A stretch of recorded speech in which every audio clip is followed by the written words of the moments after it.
We've been playing together for a while now. I was wondering, are we friends? Well, I was actually hoping if maybe we could be like boyfriend and girlfriend, you know?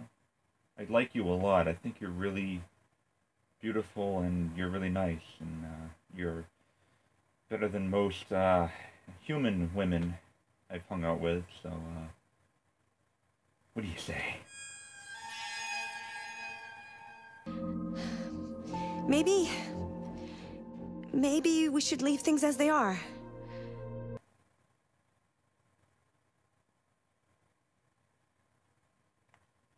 It's fucking bullshit. I get friend zoned by androids too. Whoa! Whoa! Leave me alone!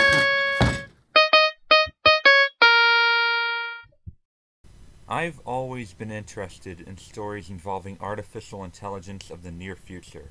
I'm not talking about those weird electronic things that you instruct to do shit for you that we have already. I'm talking full synthetic machines that very closely resemble the human form.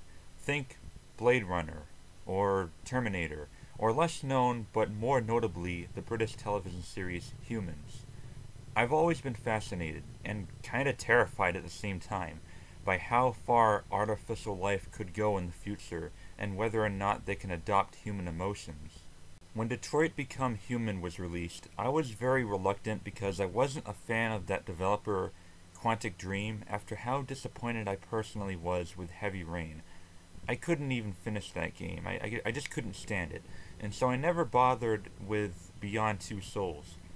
Detroit's been out for a couple of months, but I decided to give it a chance after seeing it on a PS Plus sale for just under $40 because at the same time I was really intrigued by the concept.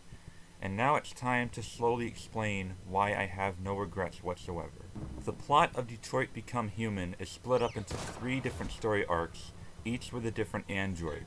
The first you'll play is Connor, an advanced prototype android sent by the corporation CyberLife to hunt deviants, which are androids that have malfunctioned and, to put it simply, became sentient and have a mind of their own. In my opinion, Connor is the main character of Detroit. At least he was in my game. I saw and played as him the most. The second is Marcus, who originally was a caretaker for a wealthy old man, but later became deviant who joined a group of other deviants in hiding, eventually building a rebellion, fighting for equal rights for humans and androids alike. And third is Kara, who originally was made to be, well, a maid, but then also becomes deviant after watching a little girl named Alice get abused by her father. The two then escape and try their best to live on their own peacefully. Kara's only goal is to keep Alice safe. I honestly can't decide which story arc or which character I prefer the most, because that's how much I pretty much loved all 3 of them. Connor's story was like a really good cop show.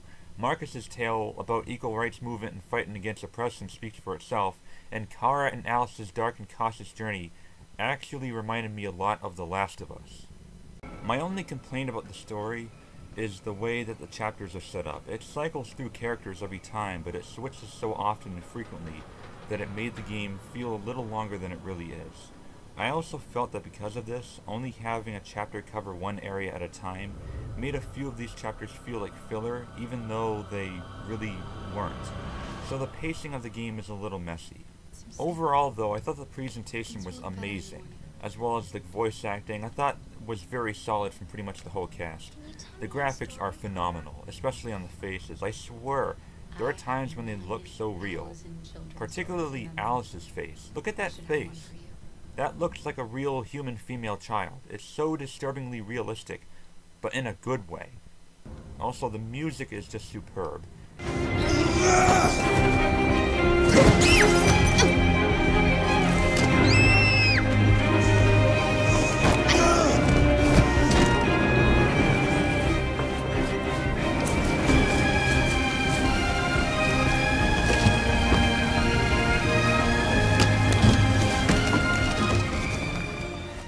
And the sound design of the game often proves to be very impressive at times as well.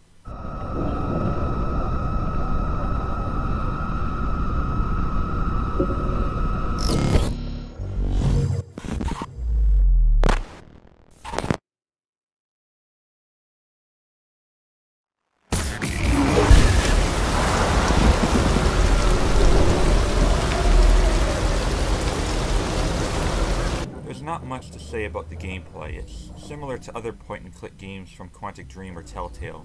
You walk around, pause time to check what you can interact with, and solve crimes or whatnot by investigating and analyzing clues.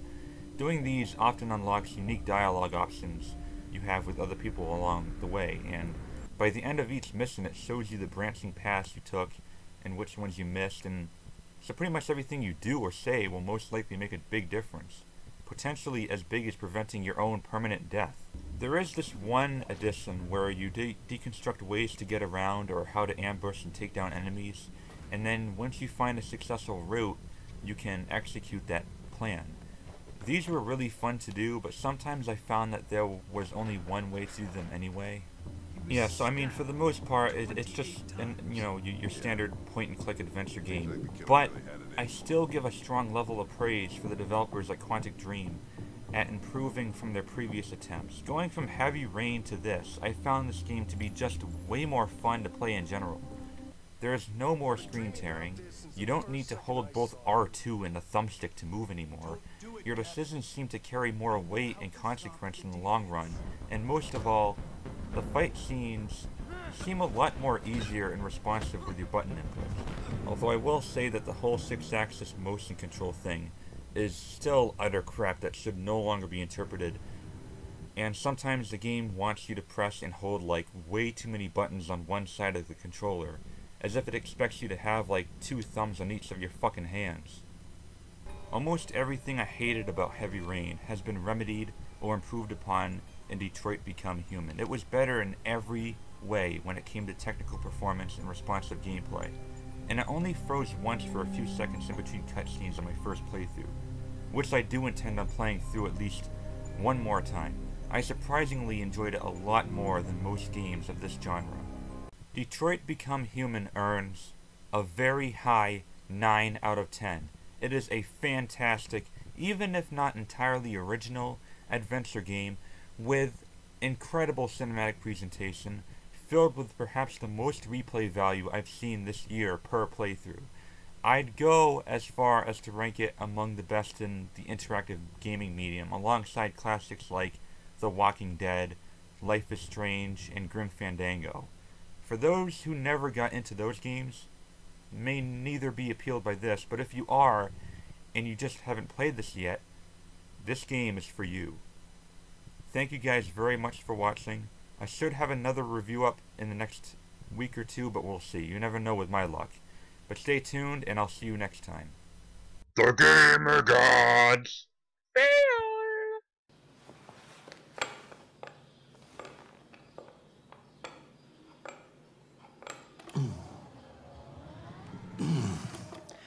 Fancy game of chess? Sure, yeah. Speed chess. Speed chess it is.